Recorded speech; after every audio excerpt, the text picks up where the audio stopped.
പ്രിയ ശ്രോതാക്കളെ, സഹയാത്രികയിലേക്ക് സ്വാഗതം.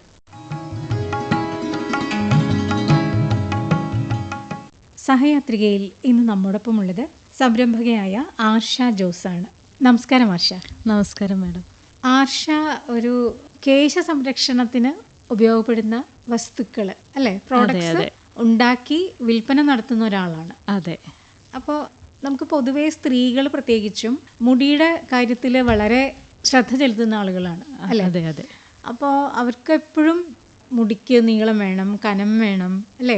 അതെ. അത്തരം കാര്യങ്ങളിൽ പിന്നെ മുടി കൊഴിച്ചിലൊക്കെ ഉണ്ടെങ്കിൽ വളരെ ടെൻഷനാവും സ്ത്രീകൾക്ക് പൊതുവെ. അപ്പോൾ ഈ ഒരു നിങ്ങൾ പരിചയപ്പെടുത്തുന്ന അല്ലെങ്കിൽ നിങ്ങൾ ഉൽപ്പാദിപ്പിക്കുന്ന എണ്ണ അങ്ങനെയുള്ള കാര്യങ്ങളൊക്കെ ഇത്തരം ഒരു പ്രോഡക്റ്റ് ഉണ്ടാക്കാം അല്ലെങ്കിൽ ഇത് വിപണനം ചെയ്യാം എന്ന് നിങ്ങൾ എങ്ങനെയാണ് തീരുമാനിക്കുന്നത്? എന്നായിരുന്നു ഇതിനെ ഇങ്ങനെ ഒരു സംരംഭം തുടങ്ങാം എന്നുള്ളൊരു ആലോചന വന്നത് എന്നാ? നമ്മൾ കോവിഡ് സമയത്താണ് ഈ ബ്രാൻഡ് തുടങ്ങുന്നത്. ഞാൻ വരുന്ന ഇടുക്കിയിൽ നിന്നാണ്. അപ്പം ഇടുക്കി എന്ന് പറഞ്ഞിട്ടുണ്ടെങ്കിൽ നമുക്കറിയാലോ, എല്ലാവിധ ഔഷധ സസ്യങ്ങളും എല്ലാ കാര്യങ്ങളുമായിട്ട് സമ്പന്നമായിട്ടുള്ളൊരു സ്ഥലമാണ് ഇടുക്കി.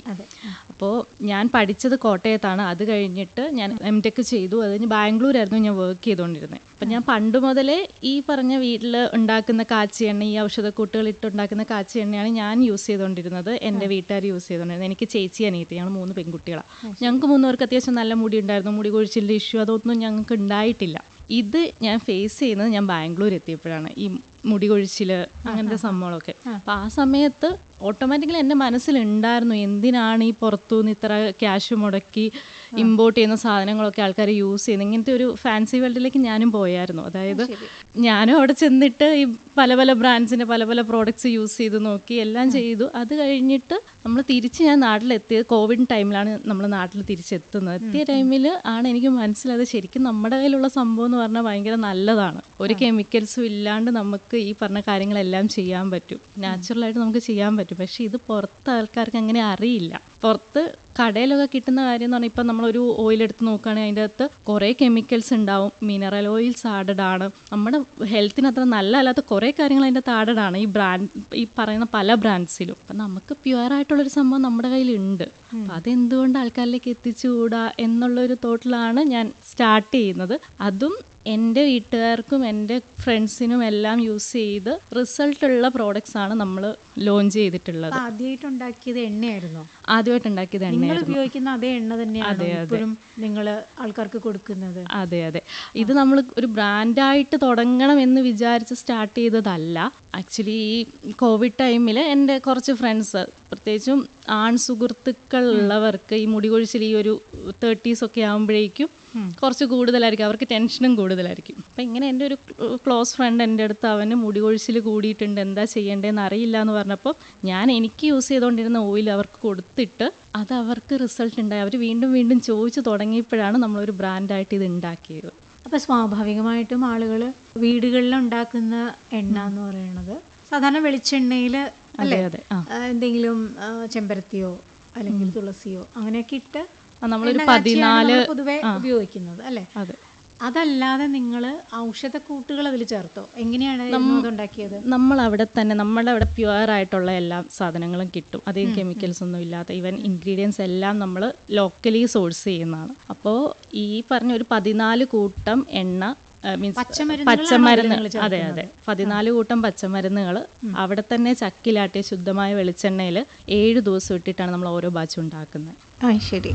അപ്പം എൻ്റെ ഒരു സംശയം എന്ന് പറഞ്ഞാൽ ആർഷ ഇത് വീട്ടിലാണ് ഉണ്ടാക്കുന്നത് അല്ലേ? അപ്പം അങ്ങനെ ഉണ്ടാക്കുമ്പോൾ നമ്മൾ സാധാരണ വീട്ടിലൊരു എണ്ണ കൂട്ട് തയ്യാറാക്കി എണ്ണ ഉപയോഗിക്കുന്നു. പക്ഷെ ഇതൊരു വ്യാപകമായിട്ട് ഉപയോഗിക്കുക അല്ലെങ്കിൽ ഒരു വ്യാവസായിക അടിസ്ഥാനത്തിൽ നിങ്ങളത് പുറത്തേക്ക് കൊടുക്കുന്ന സമയത്ത് അതിന് വേണ്ട സാഹചര്യങ്ങൾ, ഒരു ഫാക്ടറി പോലെയോ അല്ലെങ്കിൽ അങ്ങനത്തെ ഒരു യൂണിറ്റ് ഒക്കെ വേണ്ടേ? നമ്മളിപ്പം നമുക്ക് യൂണിറ്റ് ഉണ്ട്.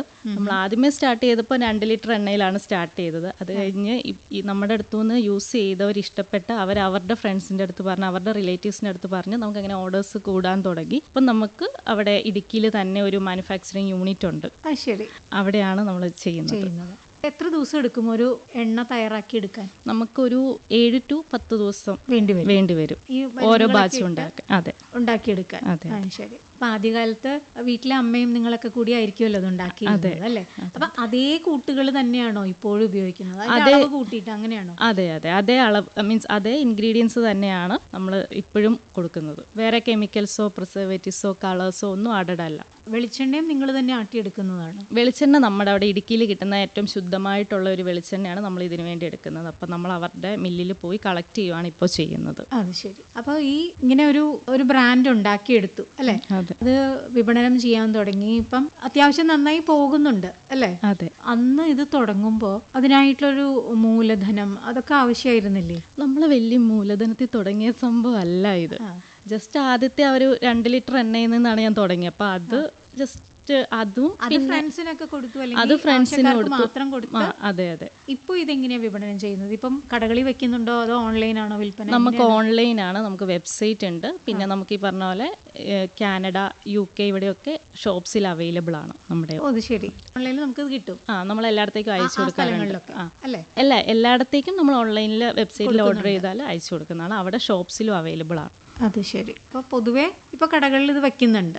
നമ്മുടെ ഇവിടെ കടകളിൽ അങ്ങനെ വെച്ച് തുടങ്ങിയിട്ടില്ല. കാര്യം എന്താണെന്ന് വെച്ചാൽ നമുക്ക് അയച്ചു കൊടുക്കാൻ 2-3 ദിവസത്തിൽ എല്ലായിടത്തേക്കും കിട്ടുന്ന കാരണം കടയിൽ വെച്ച് തുടങ്ങിയിട്ടില്ല. അപ്പം നമ്മളിപ്പോൾ ഒരു ഗ്രോയിങ് ഫേസിലാണ്. ഇപ്പോൾ പുതിയൊരു ഫാക്ടറിയുടെ പണി നടന്നുകൊണ്ടിരിക്കുകയാണ്. അതുകൂടെ കഴിഞ്ഞിട്ട് വേണം.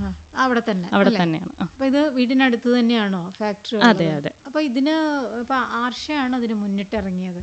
അതെ. കാര്യം ആ സമയത്ത് ഞാൻ ജോലി റിസൈൻ ചെയ്ത ടൈമായിരുന്നു. ഞാൻ ബേസിക്കലി സോഫ്റ്റ്വെയർ എഞ്ചിനീയർ ആണ്. ഞാൻ ബാംഗ്ലൂർ വർക്ക് ചെയ്യായിരുന്നു. പറഞ്ഞല്ലോ കോവിഡിന്റെ സമയത്ത്. കോവിഡിന്റെ ടൈമിൽ ആ സമയത്ത് എനിക്ക് കുട്ടി ഉണ്ടായിട്ട് ഒരു 2 മന്ത്സിലാണ് ഞാൻ ഈ ബ്രാൻഡ് സ്റ്റാർട്ട് ചെയ്യുന്നത്. ആ സമയത്ത് എനിക്ക് എന്തെങ്കിലും ചെയ്യണം എന്നുണ്ടായിരുന്നു.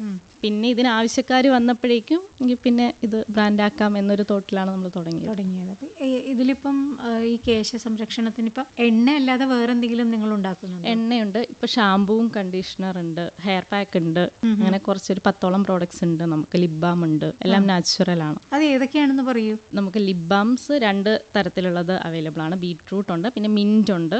മിൻറ്റ് കൂടുതലും ജെൻസ് ആണ് യൂസ് ചെയ്യുന്നത്. ഈ ചുണ്ട് കറക്കുന്ന പ്രശ്നമുള്ളവർ അത് യൂസ് ചെയ്യാറുണ്ട്. പിന്നെ ദന്തപാല ഓയിലുണ്ട്. ദന്തപാല ഓയിൽ ഈ താരൻ മാറാൻ ഭയങ്കര നല്ലതാണ്. അപ്പം അതുണ്ട്. പിന്നെ ഷാമ്പൂ ഉണ്ട്, കണ്ടീഷണർ ഉണ്ട്, റോസ്മേരി വാട്ടർ ഉണ്ട്, അലോവേര ജെല്ലുണ്ട്, പിന്നെ കസ്തൂരി മഞ്ഞളുണ്ട്, ഒറിജിനൽ കസ്തൂരി മഞ്ഞൾ. അത് വീട്ടിൽ തന്നെയാണ് കൃഷി ചെയ്യുന്നത്? അതെ. നമ്മളവിടെ ഒരു ചേച്ചീൻ്റെ അടുത്ത് പറഞ്ഞ് കൃഷി ചെയ്യിപ്പിക്കുന്നുമുണ്ട്. കാര്യം നമുക്ക് കുറച്ച് ഓർഡേഴ്സ് കൂടുതലായത് കാരണം നമ്മൾ തന്നെ ഇത് കൊടുത്ത് ചെയ്യിപ്പിക്കുന്നുണ്ട്, കൃഷി ചെയ്യിപ്പിക്കുന്നുണ്ട്. ഈ കസ്തൂരി മഞ്ഞൾ ഉണക്കിയാണോ? ഉണക്കി പൊടിച്ചാണ്. അത് പൊടിയായിട്ടാണ് കൊടുക്കുന്നത്. കാര്യം മാർക്കറ്റിൽ അവൈലബിൾ ആയിട്ടുള്ളത് ഒറിജിനൽ അല്ല. മഞ്ഞ കളറുള്ള സാധനം ഈ കസ്തൂരി മഞ്ഞൾ എന്ന് പറഞ്ഞ് കൊടുക്കുന്നത്. ശരിക്കും കസ്തൂരി മഞ്ഞൾ ഒരു ക്രീം കളറാണ്. അത് പലർക്കും അറിയത്തില്ല. ഈ കസ്തൂരി മഞ്ഞൾ മുഖത്തിടുമ്പോഴേക്കും ഒരു തണുപ്പ് വരും മുഖത്ത്. മൂക്കുരു മാറാനൊക്കെ ഭയങ്കര നല്ല സാധനം. പക്ഷെ അത് ഒറിജിനൽ അങ്ങനെ കിട്ടാറില്ല. കടയിൽ കസ്തൂരി മഞ്ഞൾ എന്ന് പറഞ്ഞ് കൊടുക്കുന്ന സാധനം ഒറിജിനൽ അല്ല. കുറേയൊക്കെ ഈ സിന്തറ്റിക് കളേഴ്സ് ഒക്കെ ആഡ് ചെയ്തിട്ടുള്ളത് വരുന്നുണ്ട്. പിന്നെ നീറ്റൽ വരുമല്ലോ ചിലത് തേച്ചാല്. ശരിക്കും ഉള്ള ഒറിജിനൽ കസ്തൂരി മഞ്ഞൾ തേക്കുമ്പോഴേക്കും ഒരു ഭയങ്കര കൂളിംഗ് എഫക്റ്റാണ് മുഖത്ത് വരുന്നത്. പിന്നെ അതിന്റെ സ്മെല്ലെന്ന് പറഞ്ഞാൽ ഒരു കർപ്പൂരത്തിന്റെ പോലത്തെ സ്മെല്ല. ആ സംഭവം അങ്ങനെ അധികം മാർക്കറ്റിൽ അവൈലബിൾ അല്ല കസ്തൂരി മഞ്ഞൾ. അത് നമ്മൾ ഒറിജിനൽ തന്നെ ആൾക്കാരിലേക്ക് എത്തിക്കാൻ വേണ്ടിയിട്ട് കൃഷി ചെയ്യുന്നത്. അതെ അതെ. ശരി. പിന്നെ ഇത്രയും പ്രോഡക്ട്സ് ആണ് ഉള്ളത്. അതെ അല്ലേ? അപ്പൊ ഇതിൽ ഏറ്റവും കൂടുതൽ വിറ്റ് പോകുന്നത് എന്താണ്? എണ്ണയാണ്? ഹെയർ ഓയിൽ തന്നെയാണ് ഏറ്റവും കൂടുതൽ പോകുന്നത്. അതെ. അപ്പൊ എല്ലാ ആളുകൾക്കും ഈ എണ്ണ ഉപയോഗിക്കുന്നതിന്റെ ഒരു കുഴപ്പമില്ല. എല്ലാവർക്കും യൂസ് ചെയ്യാം. ചെറിയ കുട്ടികൾക്ക് മുതലേ യൂസ് ചെയ്യാം. അതിൻ്റെ അകത്ത് വേറെ ഞാൻ പറഞ്ഞ പോലെ ഒരു കെമിക്കൽസും ആഡഡ് അല്ല. എൻ്റെ മോൾക്ക് ഒരു 3 മാസം ഉള്ളപ്പോൾ മുതൽ ഈ ഓയിൽ തന്നെയാണ് ഞാൻ യൂസ് ചെയ്യുന്നത്. ഈവൻ നമുക്ക് ക്യാൻസർ പേഷ്യൻസ് ഒക്കെ നമ്മുടെ അടുത്തുനിന്ന് വാങ്ങാറുണ്ട്.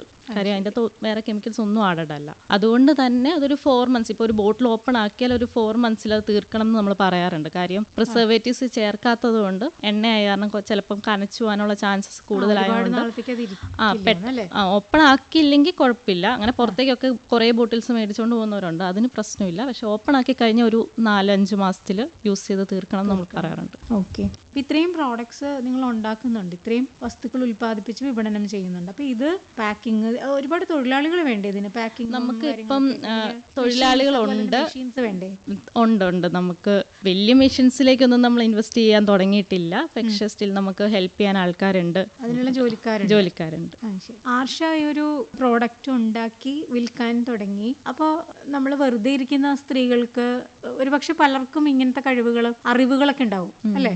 മറ്റുള്ളവരിൽ നിന്ന് കിട്ടിയിട്ടുള്ളതോ അല്ലെങ്കിൽ പാരമ്പര്യമായിട്ട് കിട്ടിയ ചില അറിവുകളൊക്കെ ഉണ്ടാവും. അപ്പൊ അതൊക്കെ വെച്ചിട്ട് നമുക്ക് ഇതുപോലെയുള്ള കാര്യങ്ങളൊക്കെ ചെയ്യാൻ സാധിക്കും. പലരും എനിക്ക് തോന്നുന്നു വെറുതെ കളയുന്ന സമയം അല്ലേ, ഇങ്ങനത്തെ കാര്യങ്ങളിലേക്ക് തിരിച്ചു വിട്ടാൽ നമുക്കൊരു വരുമാനം മാത്രമല്ല, നമ്മൾ ആ സ്ത്രീകളെ സ്വയം പര്യാപ്തത നേടുക എന്ന് പറയുന്ന ആ ഒരു ലക്ഷ്യത്തിലേക്ക് എത്തുകയും ചെയ്യും അല്ലേ? അതേക്കുറിച്ച് ആർഷ എന്താ പറയുന്നത്? അതായത് മാഡം, എൻ്റെ വീട്ടിലെന്ന് പറഞ്ഞിട്ടുണ്ടെങ്കിൽ എൻ്റെ മമ്മിയുണ്ട്, ഞങ്ങൾ 3 പെൺകുട്ടികളാണ്. എൻ്റെ പപ്പ 20 വർഷം മുന്നേ മരിച്ചു പോയതാണ്. അപ്പം ഞാൻ ചെറുപ്പത്തിലെ മുതൽ കാണുന്നതെന്ന് പറഞ്ഞിട്ടുണ്ടെങ്കിൽ മമ്മി ഇൻഡിപെൻഡൻ്റ് ആയിട്ട് നിന്ന് എല്ലാ കാര്യങ്ങളും സ്വന്തമായിട്ട് ചെയ്യുന്നതാണ്. അപ്പം എനിക്കൊരു ഡ്രീം ഉണ്ടെങ്കിൽ അല്ലെങ്കിൽ എൻ്റെ ഫിനാൻഷ്യൽ ലൈഫ് ഞാൻ തന്നെ ചെയ്യണം എന്നുള്ളൊരു തോട്ട് എനിക്ക് പണ്ടേ ഉള്ളതാണ്. അതായത് അതിങ്ങനെ സ്ത്രീയാണല്ലോ അതുകൊണ്ട് എന്തെങ്കിലും ചെയ്യണമല്ലോ അങ്ങനെയുള്ള ഒരു സംഭവമല്ല. പണ്ട് മുതൽ ഇത് നോർമലൈസ്ഡ് ആണ്. കാര്യം വീട്ടിൽ വേറെ ആരും ചെയ്യാനില്ല. ഞാൻ 8ാം ക്ലാസ്സിലായിരുന്നു പപ്പ മരിക്കുമ്പോൾ ഉണ്ടായിരുന്നത്. എനിക്ക് അനിയത്തിയുണ്ട്, അനിയത്തിക്ക് 7 വയസ്സ്, ചേച്ചി. ഞങ്ങൾ 3 പേരും സ്കൂളിൽ പഠിക്കുന്ന സമയത്താണ് പപ്പ മരിച്ചു പോകുന്നത്. അപ്പം ആ സമയത്ത് വേറെ ആരുടെയും ഹെൽപ്പില്ലാതെ മമ്മി ഞങ്ങളെ 3 പേരെ, മമ്മി ടീച്ചറായിരുന്നു,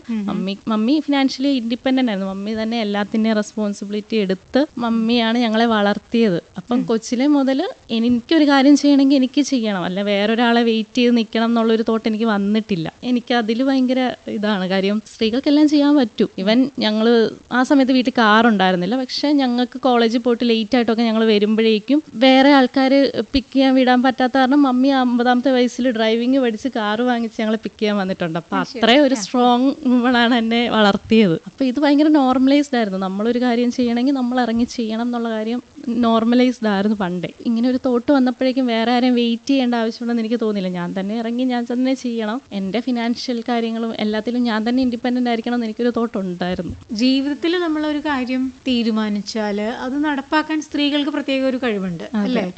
അവര് ഏത് പ്രതിസന്ധിയും തരണം ചെയ്തു പോകും. അതെ അല്ലേ? അതെ, അത് തന്നെയായിരിക്കണം ആർഷയുടെ അമ്മയും ചെയ്തത് അല്ലേ? അപ്പൊ 3 പെൺകുട്ടികളാവുമ്പോ പൊതുവെ ആളുകൾ പറയും, 3 പെൺകുട്ടികളെ കൊണ്ട് ഇവരെന്ത് ചെയ്യും?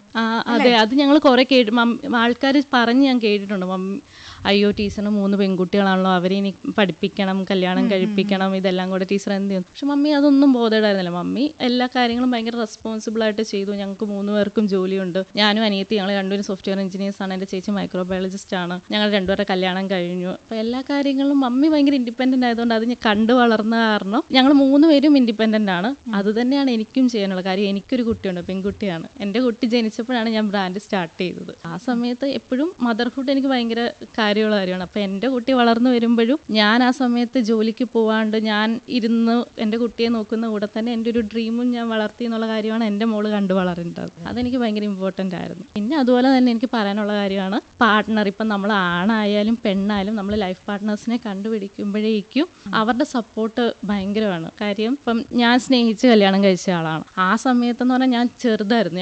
ഞാൻ വിപ്രോയിൽ ജോയിൻ ചെയ്ത സമയത്ത് എൻ്റെ കൂടെ വിപ്രോയിൽ വർക്ക് ചെയ്തുകൊണ്ടിരുന്നതാണ് എൻ്റെ ഹസ്ബൻഡ്. അപ്പോൾ സോഫ്റ്റ്വെയർ എഞ്ചിനീയർ ആണ് ആളും. അപ്പോൾ ആ സമയത്തെന്ന് പറഞ്ഞാൽ ഞങ്ങൾ ചെറിയ കുട്ടികളാണ്. അന്നേരം ഞങ്ങൾ വിചാരിച്ചിട്ടുണ്ടായിരുന്നില്ല ഞാൻ ഭാവിയിൽ ബിസിനസ് സ്റ്റാർട്ട് ചെയ്യും, അപ്പം ഇയാൾ സപ്പോർട്ട് ചെയ്യണം, അങ്ങനെയൊന്നും ഞാൻ ചിന്തിച്ചിട്ടില്ലായിരുന്നു. പക്ഷെ എന്തോ ഭാഗ്യം കാരണം ഇതിനെല്ലാം കൂടെ നിൽക്കുന്ന സപ്പോർട്ട് ചെയ്യുന്ന ഒരു പാർട്ട്ണറിനെയാണ് എനിക്ക് കിട്ടിയത്. അതായത് എന്തൊക്കെ പറഞ്ഞാലും പാർട്ട്ണറാണ്, ഈക്വൽ ആണെന്നൊക്കെ ഇപ്പോൾ ഉള്ള ആൾക്കാർ പറഞ്ഞാലും ഒരു കുടുംബം എന്ന് പറയുമ്പോൾ കൂടുതൽ റെസ്പോൺസിബിലിറ്റി വരുന്നത് ഒരു പെൺകുട്ടിയുടെ തലയിൽ തന്നെ ആയിരിക്കും എന്തായാലും. അതായത് ഒരു കുട്ടിയും കൂടെ ആയി കഴിയുമ്പോഴേക്കും ഈക്വലി നോക്കണം എന്നൊക്കെ ഇപ്പോൾ ആൾക്കാർ പറഞ്ഞാലും കൊച്ചിന് ഇപ്പോഴും അമ്മ വേണം. അപ്പോൾ ആ ഒരു സമയത്ത് റെസ്പോൺസിബിലിറ്റി ഏറ്റെടുത്ത് കൂടെ നിന്ന് ഹെൽപ്പ് ചെയ്യും, നമ്മുടെ ഡ്രീംസൊക്കെ മനസ്സിലാക്കി സപ്പോർട്ട് ചെയ്യുന്നൊരു പാർട്ട്ണറിനെ കിട്ടുക എന്ന് പറഞ്ഞാൽ ഭയങ്കര ലക്കാണ്. അക്കാര്യത്തിൽ ഞാൻ ഭയങ്കര ബ്ലെസ്ഡ് ആണ്. ഈ ഒരു കാര്യം നമ്മൾ പാർട്ട്നേഴ്സിനെ നോക്കുമ്പോഴേക്കും ഒരു ചട്ടക്കൂട് ഉണ്ടാക്കി ഇതിൻ്റെ അകത്ത് നിന്ന് ഞാൻ ചെയ്തോ എന്ന് പറയുന്ന ആൾക്കാരെ അല്ല നമ്മൾ നോക്കേണ്ടത്. നമ്മളുടെ ഡ്രീംസ് അതേപോലെ അക്സെപ്റ്റ് ചെയ്ത് സപ്പോർട്ട് ചെയ്യുന്ന ഒരു പാർട്ട്ണറിനെ കിട്ടുകയാണെങ്കിൽ നമുക്ക് എന്തും ചെയ്യാൻ പറ്റും എന്നുള്ള തോട്ടം. അതെ, നമുക്ക് കുടുംബത്തിൽ നമ്മുടെ ഫാമിലിയുടെ സപ്പോർട്ട് വളരെ ഇമ്പോർട്ടൻ്റ് ആണ്. അല്ലേ, കല്യാണം കഴിക്കുന്നതിന് മുമ്പ് നമുക്ക് അച്ഛനും അമ്മയുടെ ഒരു സപ്പോർട്ട് ഉണ്ടാവും. പക്ഷെ അത് കഴിഞ്ഞിട്ട് ഭർത്താവിന്റെ വീട്ടുകാരുടെ ആ ഒരു സപ്പോർട്ട് ഇല്ലാതെ നമുക്ക് ഒരു കാര്യവും മുന്നോട്ട് കൊണ്ടുപോകാൻ പറ്റില്ല, ഒരു വിവാഹിതയെ സംബന്ധിച്ച്. അതെ, ആ ഒരു ഭാഗ്യം ആർഷയ്ക്ക് കിട്ടി. അതെ, അതായത് അതിന് എടുത്തു പറയേണ്ട എന്താന്ന് ചോദിച്ചിട്ടുണ്ടെങ്കിൽ ആളുടെ വീട് ഇവിടെ എറണാകുളത്താണ്. അപ്പം എനിക്ക് ഈ ബിസിനസ്സൊക്കെ ചെയ്യണമെങ്കിൽ ഞാൻ ഇടുക്കിയിൽ നിൽക്കണം. അവിടെയാണ് ഈ കാര്യങ്ങളൊക്കെ ചെയ്യാൻ പറ്റുന്നത്. അപ്പം ആള് ഇവിടെ നിൽക്കാണ്ട് എൻ്റെ കൂടെ വന്ന് എന്നെ സപ്പോർട്ട് ചെയ്ത് ഇപ്പം ലൈഫിൽ എന്ത് ഡിസിഷൻ എടുത്താലും എൻ്റെ ബിസിനസ്സിന് അതെങ്ങനെ എഫക്റ്റ് ആവും എന്നുള്ള കാര്യങ്ങൾ ചിന്തിച്ചിട്ടാണ് അവളുടെ ലൈഫിലെ ഡിസിഷൻസ് എടുക്കുന്നത്. ഈവൻ കരിയറിലായാലും വേറെ കുറേ ജോബ് ഓപ്പർച്യൂണിറ്റീസ് വന്നപ്പോഴും അത് എടുത്തിട്ടുണ്ടെങ്കിൽ ഈ ബിസിനസ് എങ്ങനെ അത് എന്നെ എഫക്റ്റ് ചെയ്യും എന്നുള്ള കാര്യങ്ങൾ നോക്കിയിട്ടാണ് ആള് ഡിസൈഡ് ചെയ്യുന്നത്. ആ കാര്യത്തിൽ ഞാൻ ഭയങ്കര ബ്ലെസ്ഡ് ആണ്. ആളുടെ സപ്പോർട്ട് ഇല്ലായിരുന്നെങ്കിൽ എനിക്കറിയില്ല ഞാനിപ്പോൾ ഇങ്ങനെ എത്തുമോ എന്നുള്ള കാര്യം. അത് വളരെ പ്രധാനപ്പെട്ട ഒരു കാര്യം തന്നെയാണ്. അതെ അതെ, നമ്മുടെ ജീവിതത്തിൽ നമ്മുടെ കൂടെയുള്ളവർ നമ്മളെ സപ്പോർട്ട് ചെയ്യുക, നമുക്ക് എപ്പോഴും ഒരു താങ്ങായിട്ട് നിൽക്കുക എന്ന് പറയുന്നത്. അതെ, പിന്നെ പുറത്തുനിന്ന് അധികം സപ്പോർട്ടൊന്നും ആദ്യമേ ഉണ്ടാവാൻ എന്ന് നമ്മൾ എക്സ്പെക്ട് ചെയ്യാൻ പാടില്ല. കാര്യം ഇപ്പം എല്ലാവരും പറയും സ്ത്രീകൾ എന്തെങ്കിലും ചെയ്യണം, പക്ഷേ നമ്മളൊരു കാര്യം ചെയ്യുമ്പോഴേക്കും ഇപ്പം എൻ്റെ അടുത്ത് തന്നെ നമ്മുടെ നാട്ടുകാർ ഇത്രയും നല്ല ജോലി കളഞ്ഞിട്ട് എന്തിനാണ് എണ്ണക്കച്ചവടം കൊണ്ട് നടക്കുന്നതെന്ന് ചോദിക്കുന്നുണ്ട്. അത് ഈ റീസെൻ്റ്ലി ഇപ്പം ഞാൻ കുറച്ചൊന്ന് ആൾക്കാർക്ക് നമ്മുടെ പ്രോഡക്ട്സിനെ പറ്റി കുറച്ചുകൂടെ അറിഞ്ഞു തുടങ്ങിയപ്പോഴാണ് ഈ ചോദ്യം കുറച്ച് കുറഞ്ഞത്. ഇല്ലെങ്കിൽ ആൾക്കാർ എന്നെ കാണുമ്പോഴും ഇവൻ എൻ്റെ മമ്മിയെ കാണുമ്പോൾ ചോദിക്കുമായിരുന്നു, മോൾ ഇത്രയും പഠിച്ചിട്ട് മോളെ പുറത്തു വല്ലതൊക്കെ ജോലിക്ക് വിടാനുള്ളതിന് എന്തിനാണ് എണ്ണക്കച്ചവടം കൊണ്ട് നടത്തിക്കുന്നേ എന്ന് ചോദിക്കുമായിരുന്നു. അപ്പം ഇങ്ങനെ ആൾക്കാർ നമ്മളെ ഇങ്ങനെ ക്വസ്റ്റ്യൻ ചെയ്യുമ്പോഴും ഇവക്ക് ഇതാണ് വേണ്ടത്, അല്ലെങ്കിൽ എൻ്റെ മോളുടെ ഡ്രീം ഇതാണ്, ഇതിങ്ങനെയാണ്, അവളിൽ എനിക്ക് വിശ്വാസം ഉണ്ടെന്ന് പറയുന്ന കുറച്ച് വീട്ടുകാരും പാർട്ണറൊക്കെ ആണെങ്കിൽ നമുക്ക് കുറച്ചുകൂടി ഈസിയർ ആയിരിക്കും കാര്യങ്ങൾ. സ്ത്രീകൾ പലപ്പോഴും മുന്നിട്ട് ഇറങ്ങുമ്പോൾ പിന്നോട്ട് വലിക്കാൻ ഒരുപാട് ആളുകൾ ഉണ്ടാവും അല്ലെ, ഒരുപാട് കാര്യങ്ങളും ഉണ്ടാവും. അപ്പൊ അതിനെ മറികടന്ന് പോവുക എന്നുള്ളതാണ് ഒരു സ്ത്രീയെ സംബന്ധിച്ച് ഏറ്റവും പ്രധാനം. അതെ, മറ്റുള്ളവരെന്ത് പറയും എന്ന് വിചാരിച്ച് നമ്മൾ വീട്ടിൽ തന്നെ ഇരിക്കുകയോ അല്ലെങ്കിൽ നമ്മുടെ ഒരു ഇഷ്ടം നടത്തിയെടുക്കാതിരിക്കുകയോ ചെയ്യുന്നതല്ല വേണ്ടത്. നമുക്ക് വേണ്ടത് എന്താണ്? ഇപ്പം എനിക്കൊരു കാര്യം ചെയ്യണം, അല്ലെങ്കിൽ എനിക്ക് ഇന്ന ഒരു കാര്യം പഠിക്കണം, അല്ലെങ്കിൽ അതിന് ഇന്നൊരു ജോലി ചെയ്യണം എന്ന് വിചാരിക്കുമ്പോൾ അത് സ്ത്രീക്ക് പറ്റുമോ, പെണ്ണുങ്ങൾ അതിന് പോണോ എന്നുള്ള ഒരു പലപ്പോഴും അങ്ങനത്തെ ആറ്റിറ്റ്യൂഡാണ് പലരും കാണിക്കാറ്. ആ കാര്യം മാഡം പറഞ്ഞത് ഭയങ്കര ശരിയാണ്. ഇപ്പം നമ്മൾ എന്ത് ചെയ്താലും അതിനെ ക്രിട്ടിസൈസ് ചെയ്യാൻ ഒരു ഗ്രൂപ്പ് ഓഫ് ആൾക്കാർ എപ്പോഴും ഉണ്ടാവും. ഇപ്പം ഞാൻ ഇത് ചെയ്യാണ്ട് ഞാൻ കൊച്ചുണ്ടായി കഴിഞ്ഞാൽ ഉടനെ ജോലിക്ക് പോകണമെങ്കിൽ എന്തിനാണ് മോളെ നോക്കാണ്ട് ജോലിക്ക് പോയത്, എന്തിനാണ് മോളെ വീട്ടിലിട്ടിട്ട് ജോലിക്ക് പോയെന്ന് ചോദിക്കാൻ ആൾക്കാരുണ്ടാവും. ജോലി കളഞ്ഞ് വീട്ടിലിരിക്കുമ്പോൾ എന്തിനാണ് ഇത്രയും നല്ല ജോലി കളഞ്ഞിട്ട് വീട്ടിലിരിക്കുന്നേ, കുട്ടി എന്തായാലും വളർന്നോളൂ അല്ലേ എന്ന് ചോദിക്കാനും ആൾക്കാരുണ്ടാവും. അപ്പൊ എന്ത് ചെയ്താലും ചോദിക്കാൻ ആൾക്കാരുണ്ടാവും. നാട്ടുകാരെപ്പോഴും ചോദിച്ചുകൊണ്ടിരിക്കും. അതോർത്ത് നമ്മൾക്ക് എന്താ വേണ്ടതെന്ന് നമുക്കറിയാമെങ്കിൽ അത് നമ്മൾ ചെയ്യാന്നല്ലാതെ ബാക്കിയുള്ളവരെന്താ ചിന്തിക്കുന്നതെന്ന് നമ്മൾ ചിന്തിക്കേണ്ട ആവശ്യമില്ല എന്നുള്ളൊരു തോട്ടം. അതെനിക്ക് പണ്ട് മുതലേ മമ്മി പറയുമായിരുന്നു, നാട്ടുകാരെന്താന്ന് വെച്ചാൽ പറയട്ടെ, നീ നിനക്ക് ഇഷ്ടമുള്ള കാര്യങ്ങൾ ചെയ്യുന്ന പണ്ട് മുതലേ പറഞ്ഞു തരുമായിരുന്നു. കാര്യം വീട്ടിൽ ആണുങ്ങളില്ല, ഞങ്ങൾ 3 പെൺകുട്ടികളായിരുന്ന കാരണം തന്നെ നാട്ടുകാർ കുറേ റൂൾസ് ഇങ്ങനെ ഇമ്പോസ് ചെയ്യാൻ, അങ്ങനെ ചെയ്യാൻ പാടില്ല ഇങ്ങനെ ചെയ്യാൻ പാടില്ല എന്നുള്ള ഒരു, നമ്മൾ ഇങ്ങനെ ജീവിക്കാൻ പാടുള്ളൂ എന്ന് നാട്ടുകാർ ചിന്തിക്കുന്ന ഒരു പോയിന്റ് ഓഫ് ടൈം ഉണ്ടായിരുന്നു. കാര്യം ഞങ്ങളെല്ലാം ചെറിയ കുട്ടികളായിരുന്നു. അപ്പം മമ്മി പറഞ്ഞ എന്താന്ന് വെച്ചാൽ നിങ്ങൾക്ക് ഇഷ്ടമുള്ള കാര്യങ്ങൾ ചെയ്യുക. അപ്പം എൻ്റെ ചേച്ചിക്ക് മൈക്രോബയോളജി പഠിക്കാനായിരുന്നു താല്പര്യം. അപ്പോൾ ആൾക്കാർ വന്നിട്ട് എന്തിനാ ടീച്ചറിന് നല്ലത്, കുട്ടി നഴ്സിംഗ് പഠിക്കുകയാണെങ്കിൽ കുറച്ചുകൂടെ ഫിനാൻഷ്യലി സപ്പോർട്ട് കിട്ടില്ലേ എന്ന് ചോദിച്ച സമയത്ത് മമ്മി ഓപ്പൺലി ചോദിച്ചിട്ടുണ്ട്, എൻ്റെ മോക്ക് പഠിക്കാൻ ഇഷ്ടമുള്ളതല്ലേ അവൾ പഠിക്കേണ്ടത്, എനിക്ക് ഫിനാൻഷ്യലി സപ്പോർട്ട് കിട്ടുമെന്ന് ഓർത്തിട്ട് അവൾക്ക് ഇഷ്ടമില്ലാത്തൊരു കാര്യത്തിന് ഞാൻ വിടില്ല എന്ന് മമ്മി ഓപ്പൺലി പറഞ്ഞിട്ടുണ്ട്. ബാക്കിയുള്ള ആൾക്കാർ നമ്മളെ പറ്റി ചിന്തിക്കുന്നതല്ല നമ്മൾ ചെയ്യേണ്ടത്, നമുക്ക് ഇഷ്ടമുള്ള കാര്യങ്ങളാണ് നമ്മൾ ചെയ്യേണ്ടത്. തീർച്ചയായിട്ടും. അത് മറ്റുള്ളവരെന്നല്ല, ഇപ്പോൾ നമ്മുടെ ബന്ധുക്കളായാലും മറ്റു പൊതു സമൂഹമായാലും പലപ്പോഴും സ്ത്രീകൾ ഇങ്ങനെയും ചെയ്യാൻ പാടുള്ളൂ, ഈ വഴിയിലേ പോകാൻ പാടുള്ളൂ അല്ലേ? അതെനിക്ക് കുറേ കാര്യം ഞാൻ ചെയ്തിട്ടുണ്ട്, അഭിമുഖീകരിക്കേണ്ടി വന്നിട്ടുണ്ട്. കാര്യം ഒന്നാമത്തെ കാര്യം, ഞാൻ ജോലിക്ക് ബാംഗ്ലൂർ പോയ സമയത്ത് കുറച്ച് പ്രശ്നങ്ങളുണ്ടായിരുന്നു. കാര്യം ബാംഗ്ലൂർ പോയ പെൺകുട്ടികൾ വഴിതെറ്റിപ്പോകും എന്നുള്ളൊരു തോട്ടുള്ളത് കാരണം അങ്ങനത്തെ ഒരു പ്രശ്നം ഉണ്ടായിരുന്നു. അപ്പം കുറേ ആൾക്കാർ ഇങ്ങനെ മമ്മീൻ്റെ അടുത്ത് പറയുമായിരുന്നു, എന്തിനാണ് മോളെ ബാംഗ്ലൂർ വിട്ട്, ഇവിടെ ആണെങ്കിൽ വീട്ടിലെ ആണുങ്ങൾ പോലും ഇല്ല, എന്തെങ്കിലും ഒരു ഇത് വന്നാൽ എന്നുള്ളൊരു ഇതുണ്ടായിരുന്നു. അത് കഴിഞ്ഞ് പിന്നെ ഞാനിത് കേട്ടത് ജോലി വിട്ട് കഴിഞ്ഞപ്പോഴാണ്. ജോലി വിട്ടപ്പോൾ മോൾ എന്തിനാണ് ജോലി വിട്ടത്, ഇത്രയും നല്ല സാലറി ഉള്ള ഒരു ജോബ് വിട്ടിട്ട് എന്തിനാണ്? പക്ഷേ ആ സമയത്ത് ഞാൻ ചിന്തിച്ചതെന്ന് പറഞ്ഞാൽ IT ജോബ് ചെയ്യുന്നതിലും എനിക്ക് സന്തോഷം ഉണ്ടാകുന്നത് എനിക്ക് ഇഷ്ടമുള്ള കാര്യങ്ങൾ ചെയ്യുമ്പോഴാണ്.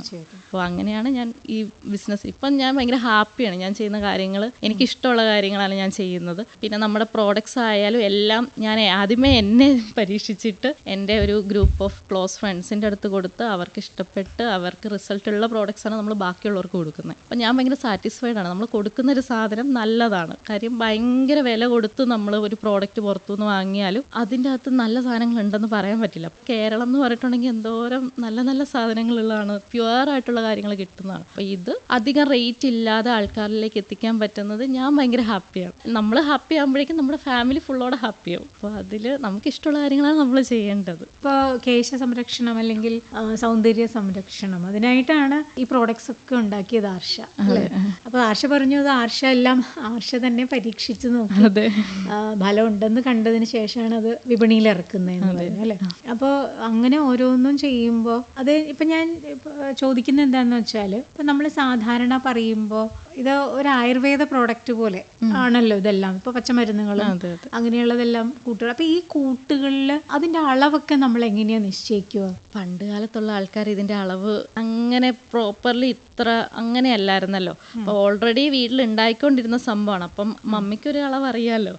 അത് കഴിഞ്ഞിട്ട് ഞാൻ ആക്ച്വലി ഇതിന്റെ കുറച്ച് കോഴ്സസ് ചെയ്തിട്ടുണ്ട്. ബ്രാൻഡ് സ്റ്റാർട്ട് ചെയ്യുന്നതിന് മുന്നേ ഓൺലൈനിൽ കുറച്ച് ആയുർവേദ കോഴ്സസും ഇതൊക്കെ എടുത്തിട്ട് ഞാൻ ഓരോന്നിന്റെയും എങ്ങനെയൊക്കെ ചെയ്താൽ കൂടുതൽ റിസൾട്ട് കിട്ടും എന്നുള്ള കാര്യം പഠിച്ചിട്ടാണ് പ്രോപ്പർലി ഒരു ഫോർമുലേഷൻ ഉണ്ടാക്കിയിട്ട് അതിൽ ചെയ്യാൻ തുടങ്ങിയത്. നമ്മൾ ഷാമ്പുവും കണ്ടീഷണർ ആയാലും നമുക്ക് പുറത്തുനിന്ന് വാങ്ങിക്കുന്നത് കുറേ ഹാർഷായിട്ടുള്ള കെമിക്കൽസ് ഉണ്ട്. അപ്പൊ ഏത് ബ്രാൻഡ് എടുത്താലും അതിൻ്റെ അകത്ത് പ്രോപ്പർലി ഇൻഗ്രീഡിയൻസ് നോക്കിയാൽ മനസ്സിലാവും ഇത് നമ്മുടെ മുടിക്ക് ഭയങ്കര കേടാണത്. മുടി പൊട്ടിപ്പോവാനും മുടി ഡ്രൈ ആവാനൊക്കെ അത് ഭയങ്കര ഇതാവുന്ന കാര്യങ്ങളാണ്. നമുക്ക് നാച്ചുറലി നമ്മുടെ തലയിൽ ശരിക്കും ഓയിൽസ് ഉണ്ട്. അത് പോവാണ്ട് തന്നെ ക്ലെൻസ് ചെയ്യാൻ പറ്റുന്ന കാര്യങ്ങൾ നമ്മുടെ നാച്ചുറൽ ഉണ്ട്. അപ്പൊ അത് വെച്ചിട്ടാണ്, അതായത് സോപ്പ് നെറ്റ്, ശിക്കാക്കായ്, ഇങ്ങനെ കുറെ ഇൻഗ്രീഡിയൻസ് വെച്ചിട്ടാണ് നമ്മുടെ ഷാമ്പൂ കണ്ടീഷണറൊക്കെ ഉണ്ടാക്കിയേക്കുന്നത്. അപ്പൊ ഇതൊക്കെ ഞാൻ പ്രോപ്പർലി പഠിച്ചിട്ടാണ് ചെയ്യുന്നത്. അപ്പൊ ഈ ശിക്കാക്കായ് പോലുള്ള സാധനങ്ങളൊക്കെ അതെല്ലാം പുറത്തുനിന്ന് വരുത്തേണ്ടി വരുന്നുണ്ടോ? എങ്ങനെയാണ്? ഇല്ല, നമ്മൾ അവിടെ കിട്ടാറുണ്ട്. പിന്നെ അല്ലെങ്കിൽ അങ്ങാടിക്കടയിൽ പറഞ്ഞിട്ടുണ്ടെങ്കിൽ അവർ പ്യുവർ ആയിട്ടുള്ള സംഭവങ്ങൾ അവിടെ എത്തിച്ചു തരാൻ നമുക്ക് കിട്ടാതെ, നമ്മൾ അവിടുത്തെ ഫാമേഴ്സിൻ്റെ അടുത്ത് തന്നെയാണ് എല്ലാം കളക്ട് ചെയ്യുന്നത്. ഇപ്പോൾ കുറച്ചുകൂടെ ലാർജ് ആയിട്ട് ഉണ്ടാക്കുമ്പോഴേക്കും നമ്മൾ എല്ലാം അവിടെയുള്ള ഇടുക്കിയിൽ നിന്ന് തന്നെയുള്ള പ്രോഡക്ട്സ് ആണ് നമ്മൾ മീൻസ് ഇൻഗ്രീഡിയൻസ് ആണ് യൂസ് ചെയ്യുന്നത് അല്ലേ. ഇപ്പൊ ഈ എണ്ണ, അതിനോടനുബന്ധമായിട്ടുള്ള വസ്തുക്കൾ അല്ലേ, അതെല്ലാം ഉണ്ടാക്കുന്നു, അത് ഉപയോഗിക്കുന്നു. അപ്പൊ എണ്ണയുടെ കാര്യം പറയുമ്പോൾ ഇപ്പൊ ആർഷയെ കാണുമ്പോൾ എനിക്കറിയാം ആർഷ പറയുന്നതിൽ സത്യമുണ്ട്. ആർഷയുടെ മുടി കാണുമ്പോഴും അല്ലേ. അപ്പൊ അത് ഇതിന്റെ പരസ്യങ്ങളും അങ്ങനെ കാര്യങ്ങളൊക്കെ ചെയ്യുന്നുണ്ട്. പരസ്യങ്ങൾ എന്ന് പറഞ്ഞാൽ നമ്മളിപ്പോൾ നമുക്കൊരു ഇൻസ്റ്റാ പേജ് ഉണ്ട്.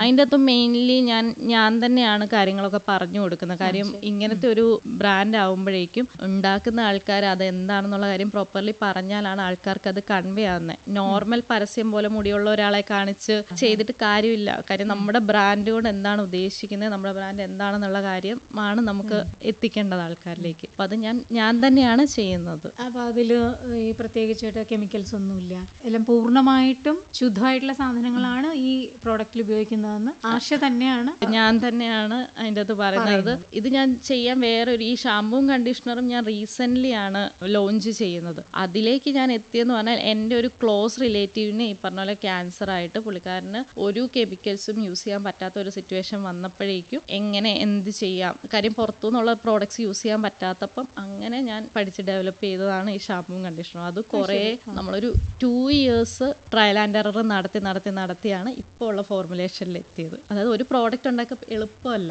ഓയില് ബേസിക്കലി പണ്ട് മുതലേ നമ്മൾ ഉണ്ടാക്കുന്ന കാരണം ഓയിൽ ആദ്യമേ ലോഞ്ചായി, അത് ആൾക്കാർക്കൊക്കെ ഇഷ്ടപ്പെട്ടു. പക്ഷെ പുതിയ പ്രോഡക്റ്റ് ഇറക്കുമ്പോഴേക്കും ഇവർക്ക് നമ്മളിലുള്ള വിശ്വാസം നമ്മൾ കാത്തു സൂക്ഷിക്കണമല്ലോ. നമ്മുടെ ബ്രാൻഡ് 2 വർഷം കണ്ടീഷണറും ഉണ്ടാക്കിയെടുക്കാനായിട്ട്. അതെ, അത് ഇപ്പൊ കഴിഞ്ഞ 2 വർഷമായിട്ട് കുറേ തവണ ഞാൻ ഓൾറെഡി പഠിച്ചിട്ട് കുറേ തവണ ട്രയൽ ആൻഡ് എറർ നടത്തി ഇപ്പോഴാണ് നമ്മൾ ഫൈനൽ ഫോർമുലേഷനിൽ എത്തിയിട്ട് പ്രോഡക്റ്റ് ലോഞ്ച് ചെയ്തത്. അതായത് നമ്മൾ കൊടുക്കുന്ന ഒരു സംഭവം ആൾക്കാർക്ക് അത് ഇഷ്ടപ്പെടണമെന്നും ആൾക്കാർക്ക് യൂസ് ചെയ്യുമ്പോൾ നല്ല എഫക്റ്റ് ഉണ്ടാവണം എന്നുള്ള കാര്യം എനിക്ക് നിർബന്ധമാണ്. ഇത്തരം പ്രോഡക്ട്സിന് പേറ്റന്റ് എടുക്കുക അങ്ങനെ എന്തെങ്കിലും ഉണ്ടോ? നമ്മൾ ലൈസൻസ് എടുത്തിട്ടുണ്ട്, പേറ്റന്റിനുള്ളത് നമ്മൾ അപ്ലൈ ചെയ്യുന്നുണ്ട്. ഇപ്പൊ എത്ര വർഷമാവുന്നു?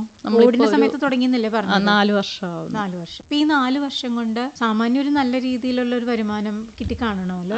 ഉണ്ട്. ഇപ്പൊ ഞാനൊരു IT ജോലി ചെയ്യുന്നതായിരുന്നെങ്കിൽ കിട്ടുന്ന സാലറി എനിക്കിപ്പോ ഇതിന്റെ അകത്തുനിന്ന് കിട്ടുന്നുണ്ട്. അതിനേക്കാൾ കൂടുതലായിട്ട് എനിക്ക് ആൾക്കാർക്ക് ജോലി കൊടുക്കാൻ പറ്റുന്നുണ്ട്. ആ ഒരു സാറ്റിസ്ഫാക്ഷൻ ഉണ്ട് എനിക്ക്. ആ ഒരു സന്തോഷം. അപ്പൊ കുറച്ചാളുകൾക്ക് ജോലി കൊടുക്കാൻ പറ്റുന്നുണ്ട്. പിന്നെ അതുപോലെ തന്നെ ഈ ഒരു പ്രോഡക്റ്റ് കൊണ്ട് ആളുകൾക്ക് ഉപയോഗവും ഉണ്ടാവുന്നുണ്ട്. അവർക്ക് അതുകൊണ്ട് ഗുണം ഉണ്ടാവുന്നു എന്ന് അറിയുമ്പോൾ ഉണ്ടാവുന്ന ഒരു സന്തോഷം.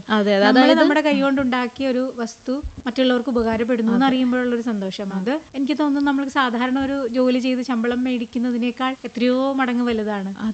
അതെ, അതായത് ഇത് ആദ്യമായിട്ട് ഞാൻ കൊടുത്ത എൻ്റെ ഒരു ഫ്രണ്ട് ഉണ്ടെന്ന് പറഞ്ഞല്ലേ, ആളിപ്പോഴും എൻ്റെ അടുത്തൊന്ന് വാങ്ങാറുണ്ട്. അതായത് എൻ്റെ കസ്റ്റമേഴ്സ് എന്ന് പറഞ്ഞിട്ടുണ്ടെങ്കിൽ ഒരു 98% ആൾക്കാരും വീണ്ടും വന്ന് നമ്മുടെ അടുത്തുനിന്ന് പ്രോഡക്റ്റ് നല്ലതാണ് ഇനിയും വേണം എന്ന് പറഞ്ഞ് വാങ്ങുന്നുണ്ട്. അതാണ് നമ്മുടെ ഏറ്റവും വലിയ സന്തോഷം.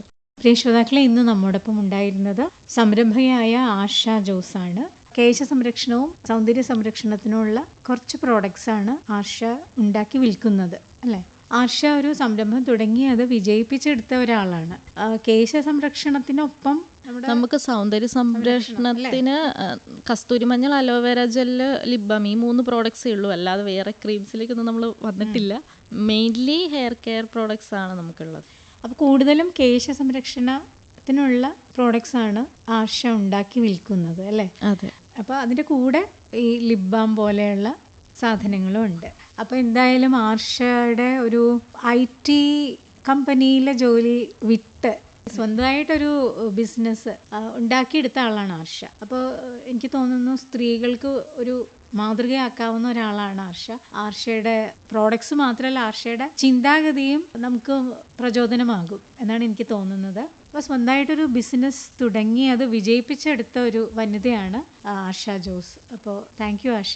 ആർഷയുടെ ജീവിതത്തെക്കുറിച്ച്, ആർഷയുടെ ഈ ബിസിനസ്സിനെ കുറിച്ചൊക്കെ നമ്മളോട് ഒരുപാട് കാര്യങ്ങൾ പറഞ്ഞു തന്നു. Thank you. ഒത്തിരി സന്തോഷം മാഡം, ഇവിടെ വന്ന് സംസാരിക്കാൻ പറ്റിയതിലും നിങ്ങളെ കാണാൻ പറ്റിയതിലും ഒത്തിരി സന്തോഷം. Thank you so much. Thank U.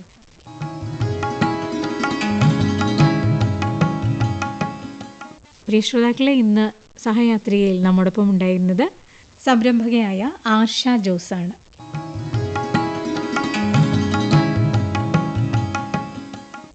ഇന്നത്തെ സഹയാത്രിക സമാപിക്കുന്നു. നിർവഹണം ലൗലി, സഹായം രമ്യ കെ പ്രഭ.